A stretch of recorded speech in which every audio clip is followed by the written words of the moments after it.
করে যে মানুষ একবার দেখেছে দুইবার দেখার মতো সম্ভাবে খুন করেছে। আমরা এই খুনিদের বিরুদ্ধে আজকে সিলেটবাসীর পক্ষ থেকে জানিয়ে দিতে চাই।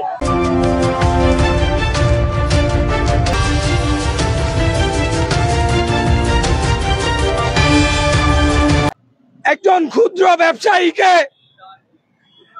কিভাবে পাথর নিক্ষেপ করে হত্যা করা হয়েছে, যা আইমে জাহেলিয়াতের বর্বরতা কেউ হার মানায়।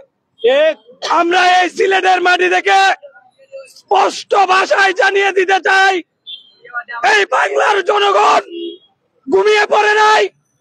আমার কোনো ব্যবসায়ী ভাই, কোনো সাধারণ জনতার গায়ে যদি হাত উঠে, এই সিলেটের মানুষ যেরকম আগেও ফ্যাসিস্টের বিরুদ্ধে কঠোর আন্দোলন করে তুলেছিল, আপনাদের বিরুদ্ধেও কঠোর আন্দোলন করে তুলতে বিন্দু পরিমাণ দ্বিধাবোধ করবে না। এই বাংলার মাটিতে কোনো সন্ত্রাসী, কোনো চাঁদাবাজ, কোনো খুনিদের ঠাঁই হবে না।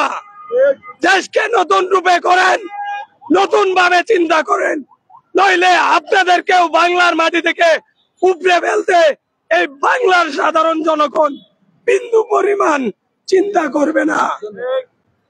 আজকের উপস্থিত সম্মানিত সাংবাদিক বৃন্দ, উপস্থিত সকল ছাত্র জনতা সহ উপস্থিত সকল সহযোদ্ধাদেরকে তাৎক্ষণিক এই প্রোগ্রামে সাড়া দেওয়ার জন্য, পরবর্তীতে যদি এই ধরনের কোনো কাজ আবার রিপিট হয়, আমরা কঠোর আন্দোলন করে তুলতে বাধ্য হব। ধন্যবাদ সকলকে। আসসালামু আলাইকুম।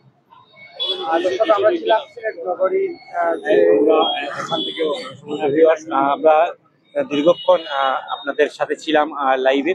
মিছিল আপনাদের সামনে আমরা লাইভের মাধ্যমে দেখানোর চেষ্টা করেছি। পাশাপাশি মিছিল পরবর্তী যে তাদের বক্তব্য, যেটা যে হত্যার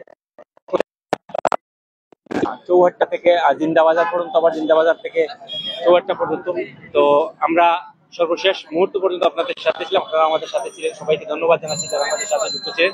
আসসালামু আলাইকুম রহমতুল্লাহ। দর্শক জানিয়ে রাখি, এখন পর্যন্ত আসলে যে দৃশ্যপটকে আমরা দেখতেছি, যেমন সিলেটের চৌহাট্টা পয়েন্টে, আমরা সর্বশেষ আপনাদেরকে জানানোর চেষ্টা করেছিলাম। আমি এতটাই ছিলাম ফরহাদ হাসান, প্রাইম সিলেটের লাইভে। সবাই ভালো থাকবেন, সুস্থ থাকবেন, নিরাপদে থাকবেন, এবং কি আপনার মতামতটা অবশ্যই প্রাইম সিলেট ভিডিওর কমেন্ট বক্সে জানিয়ে যাবেন।